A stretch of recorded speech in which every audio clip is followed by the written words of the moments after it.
What's up, everybody? I am back again with Lior. How you doing, Hey, man? Jed. Hey, how are you? Really good. Today, we're going to be talking about dropshipping from China. And this is something that I have done almost no content about, because all of my content's about dropshipping using eBay, right? Or selling on eBay. So obviously, you can dropship from China and sell on eBay. So it is relevant. But I've personally... I don't know much about it at all. It just wasn't the scene that I got into. I've heard a lot of different things, but it's going to be interesting now talking to somebody who has experience with it. So Cool. I'm very happy to be here with you, Jack, again.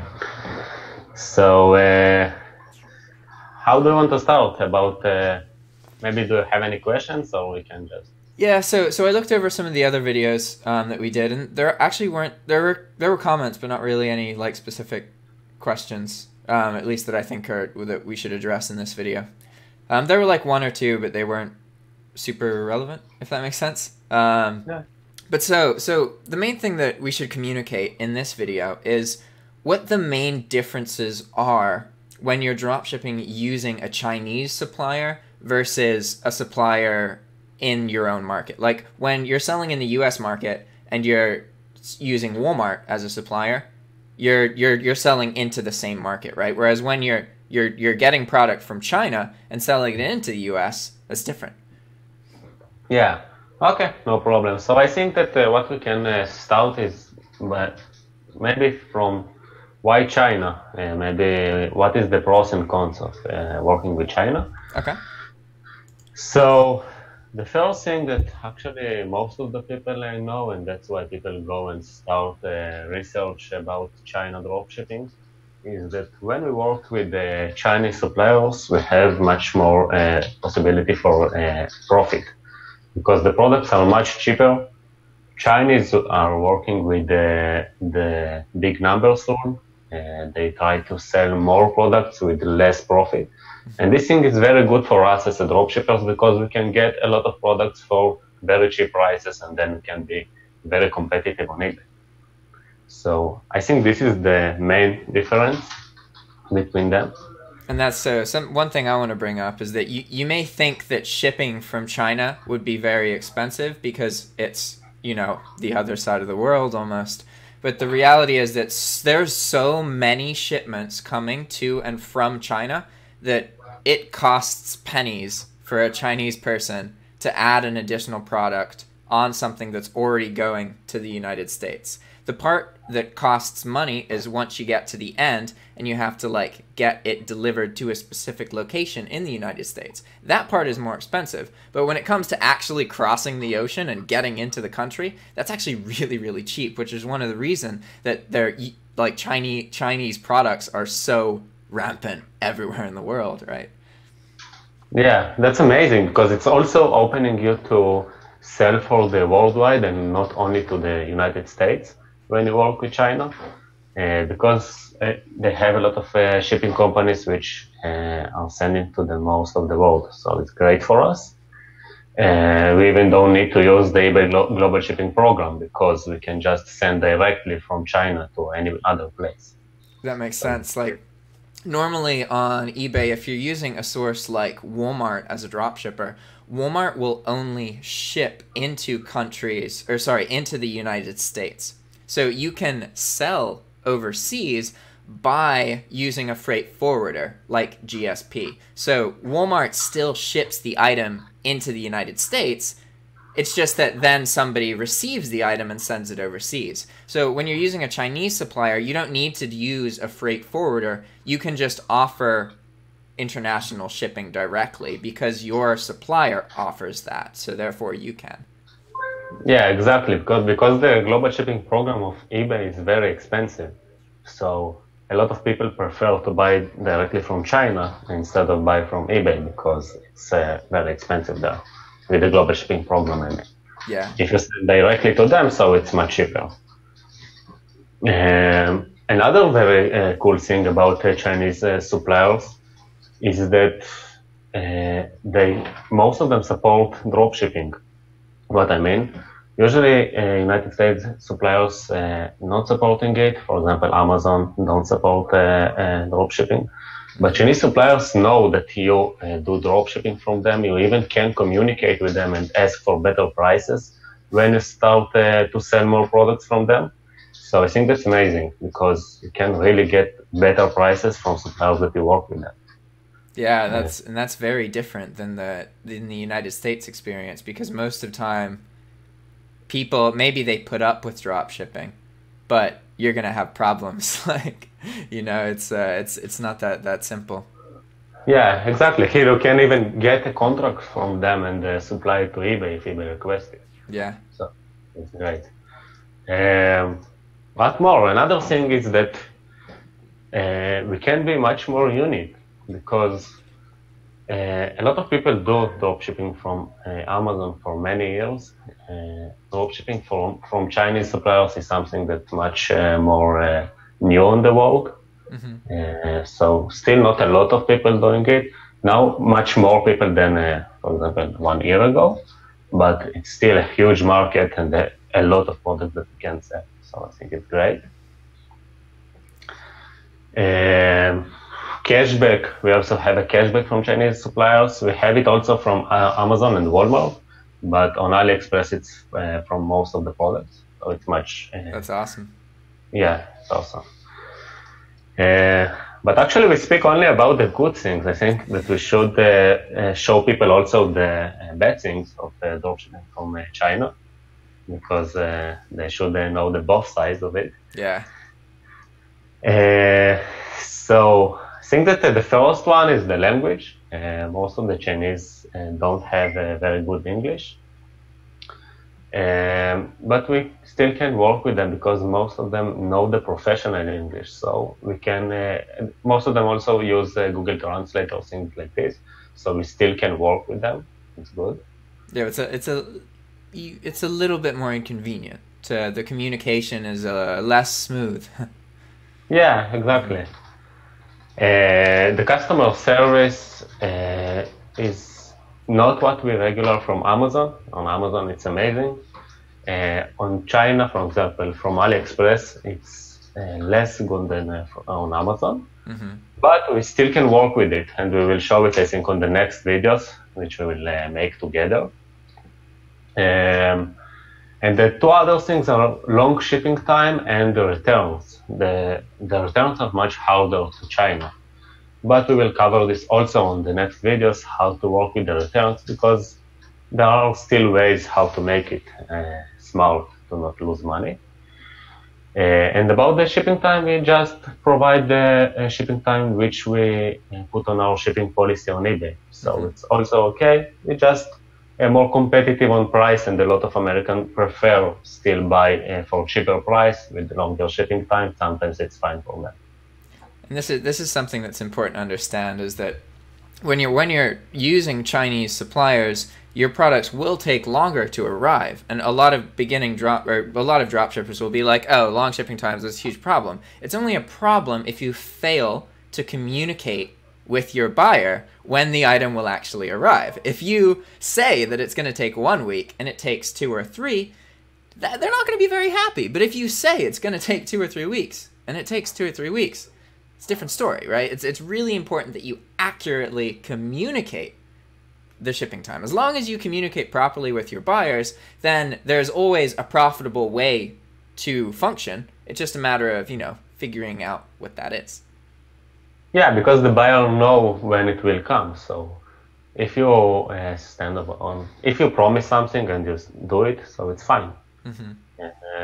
And that's why they also get a cheaper price. So it's fine for them. What more? Maybe you have any questions, any things that people ask about AliExpress or China? So for this video, I think that for the rest of it, we should talk about AliExpress and how it relates to Alibaba. Because a lot of people, like AliExpress, to them is just a website, right? They've heard about it, they know it's related to China, but they don't completely understand what it is. So real quick, I'm just going to go to the Alibaba homepage. And then if, Lior, you can share what you know about Alibaba and AliExpress, that would be cool. Actually, it's one of the most huge companies in China. And AliExpress as a supplier, I think they have a lot. I think this is the hugest supplier in the huge supplier in the Chinese market. Uh-huh. So that's why usually people prefer to start with AliExpress because they have cases system and you have a rating for each seller there, so you can know with whom you will work before you start working with him. Because there's a reputation system. Yeah, exactly. So, same as on eBay. You have his percent of positive feedbacks and everything the same, so it's great for us. If we compare it to other Chinese suppliers, for example, I don't know, maybe like Tiny Deal or GearBest, so they have much less products and you don't have feedbacks for the sellers there and everything. So that's why AliExpress is amazing.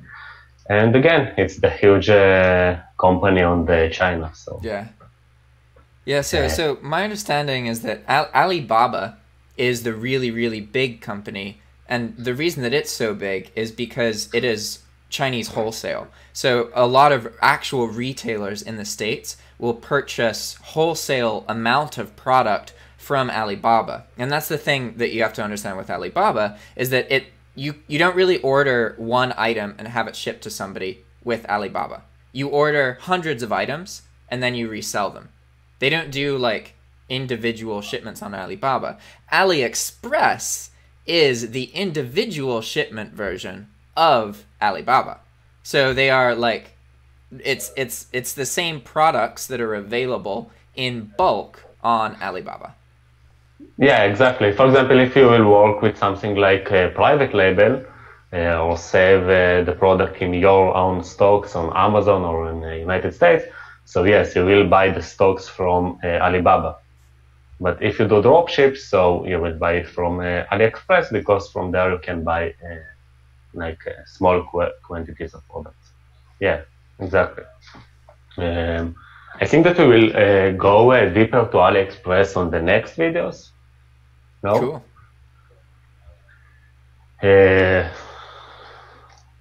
What more? Let's see how long this recording has been.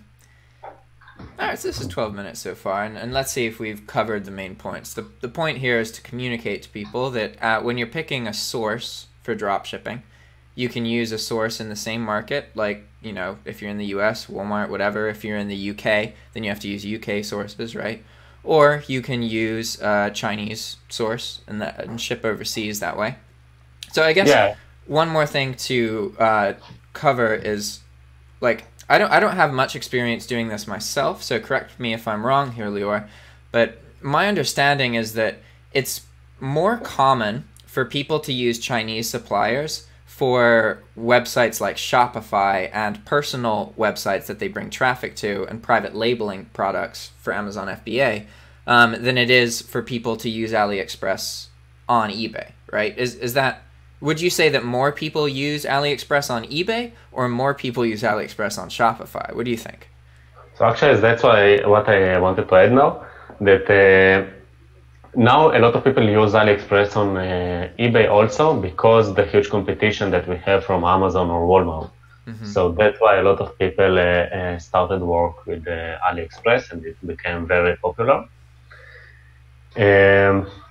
What I suggest actually usually is not to make a store only of AliExpress products.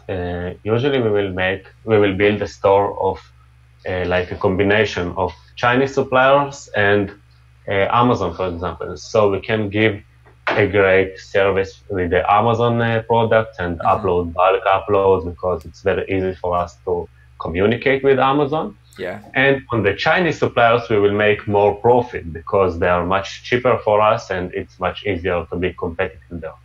So this is a combination that a lot of people do now on eBay.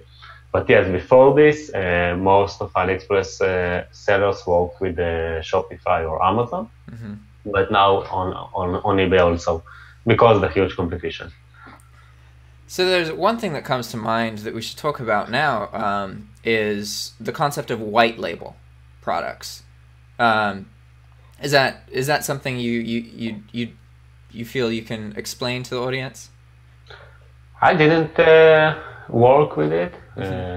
Most of my things that I did were really dropshipping, pure dropshipping. But if I understand you right, you mean like take a product from AliExpress and make it like my own product? Yeah, basically like the product itself isn't your own product. But what you can do is change the label on the product. So you can like upload an image, right? And then when they ship the product, it ships with your image. So it's unique in that sense. And that's called white labeling. It's when you make your own product, but it's not really your own product. It's just a product with your own label slapped onto it, right?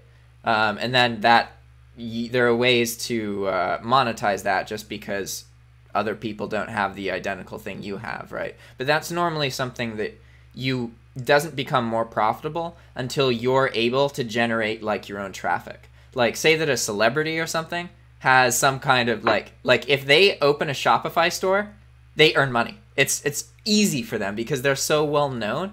They're just literally making a money portal and then people go into it, right? But if you don't have that traffic, it's much more complicated. And white label is a way to kind of like say that you did have traffic, you do have some kind of reputation, you can make your brand name product and it's just a white label generic product and people will buy that just because it's your product, even though it's the same as a lot of other ones available. Oh, cool. Yeah. By the way, this is very cool thing that you can make with the AliExpress sellers. You can just request them to ship the product with your labeling. So one of the things that eBay don't like with Amazon is that the products come to the buyers with Amazon branding. So here you will not have this feedbacks of it came with Amazon branding. Yeah, so you can hide the packaging with AliExpress. Yeah, exactly. You can even request them to send it with your name. So it's cool. That is cool. Yeah. All right. So I think that's all for this video. Lior and I will be doing more videos. And if any of the rest of you want to do these kind of videos, just talk about stuff, feel free to use the Calendly link and set up an appointment. I'm always there. Do it, guys. It's very fun to make videos with Jack. I like it. Yeah, dude, you're the only one who's really embracing that. Like, we've made multiple videos, and it's cool. You get what I'm trying to do here. I'm just trying to get anybody can use my YouTube channel. You know, I want to see what happens if we just let people. I'm waiting for a video where somebody like is trying to call me out or be angry at me or something. You know, like I want to have some kind of altercation and then publish that. That would be really funny. Yeah, cool. So thank you, Jack. All right, Bye. guys. See you next time, guys.